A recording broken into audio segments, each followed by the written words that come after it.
to a place called Papavaca. Okay, Papavaca is a small place that has some pretty interesting petroglyphs carved in the rock in the floor. Okay, so we're gonna make a little visit to that place, talk a little bit about what we think we know about those petroglyphs, and we're gonna walk from there also a little section of the coast, which is around less than 2 kilometers by the coast, from the petroglyph site until this moai over here, the Ahu-Ature. So we're gonna pass through this bay, which is a little fisherman's village.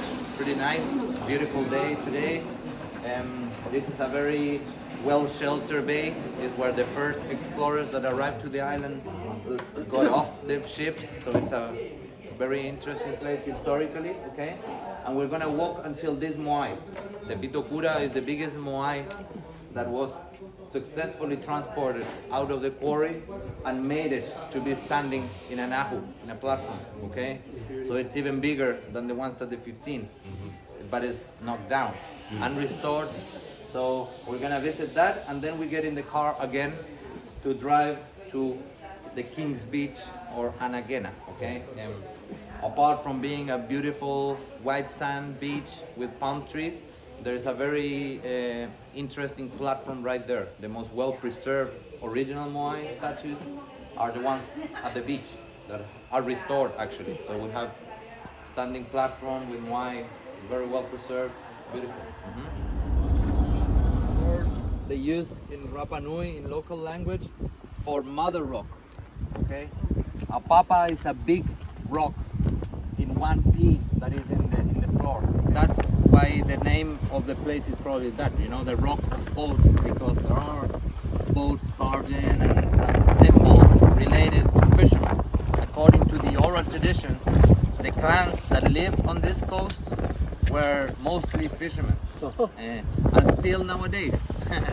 That looks just like a pile of rock, huh? But it's the biggest agriculture development in the island. Huh? This is called a mana vai.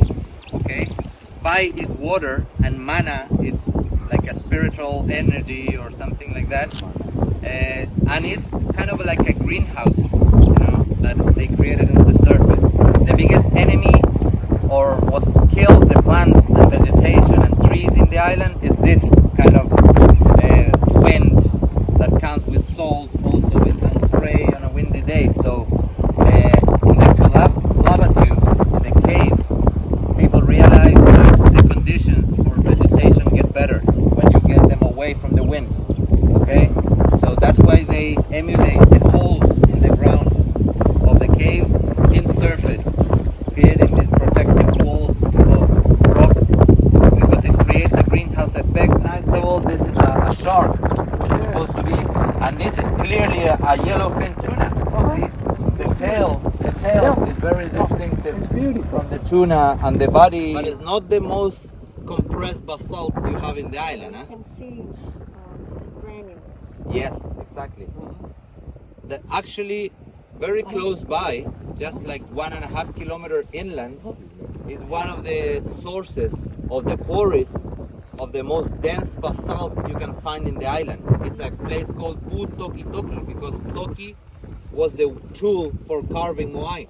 Okay, so with the most dense basalt you can find, you would carve a softer stone. Okay, you see it anywhere else. You have tuna all around the island in different villages carved, but this is unique. What do you think? If you see, it has 8 tentacles, and kind of like an octopus. You know, the carvings were polished with obsidian, volcanic glass. You know, the finest carvings. So they lubricated the carvings with water. So that's why always when you have a big papa or a big mother rock like this, they had holes around to accumulate the water to lubricate the carving. This is very interesting. This is actually the biggest carving you have in the whole island. These long lines. It looks just like 2 lines that are kind of ordinary, but it's supposed to be a catamaran. You know, the big ship, the long distance traveling ships of Polynesians were double deck, catamarans, okay? So that's what they say that this represents. They weren't used too much in the time where Europeans arrived, when the first contact of Europeans arrived to the island, on 1700s. They saw people fishing on smaller rafts, just like the small one we saw in the beginning, just to go out fishing, but near to the coast. They weren't using these long distance ships anymore. And actually, what anthropologists think is that they didn't use this anymore because they ran out of wood. The palm tree that exists here in the island was a long palm tree, but very soft wood. So that's why the ideas that they use palm trees to roll the moai nowadays are out of question. Because the wood was too soft, and there weren't any long trees or big trees that could resist and that could give good materials to build this kind of rafts. That's one of the reasons that they think why people got isolated here and kind of stuck in the island, and then they lost contact with the rest of the Polynesian islands.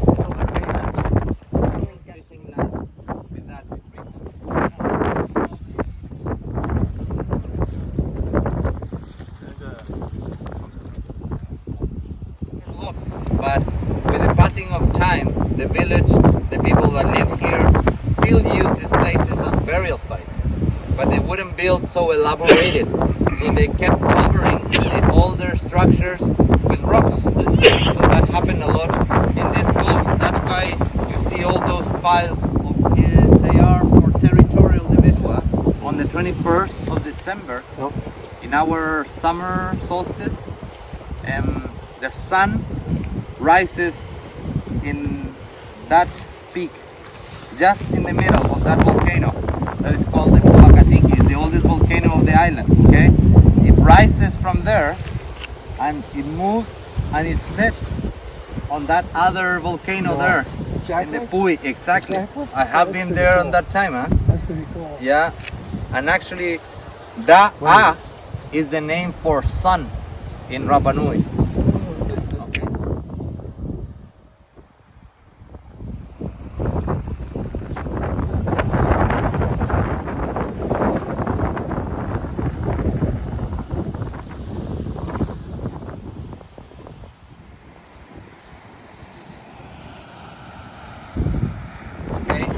They say that's why they created these structures to mark a certain position of a certain star on top of it, because it's hollow, Climb up through here.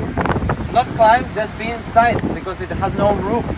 No roof. So if you're from the inside, it kind of focus on a point up in the sky. So it was to signal a certain time of the year.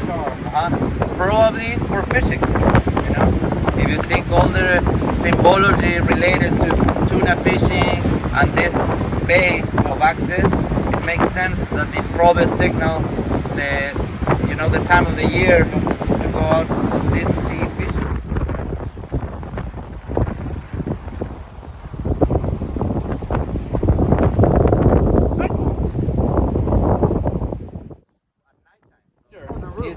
St. Peter is the patron of fishermen.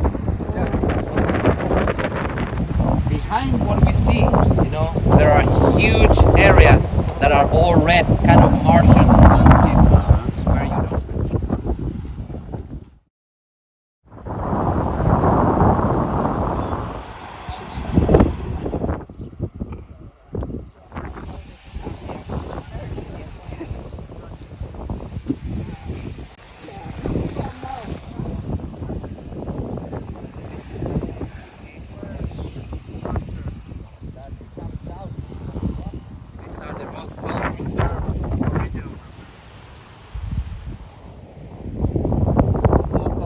and he believed that the locals that were living on that time, the Rapa Nuis of the 1950s, had nothing to do with all this, okay?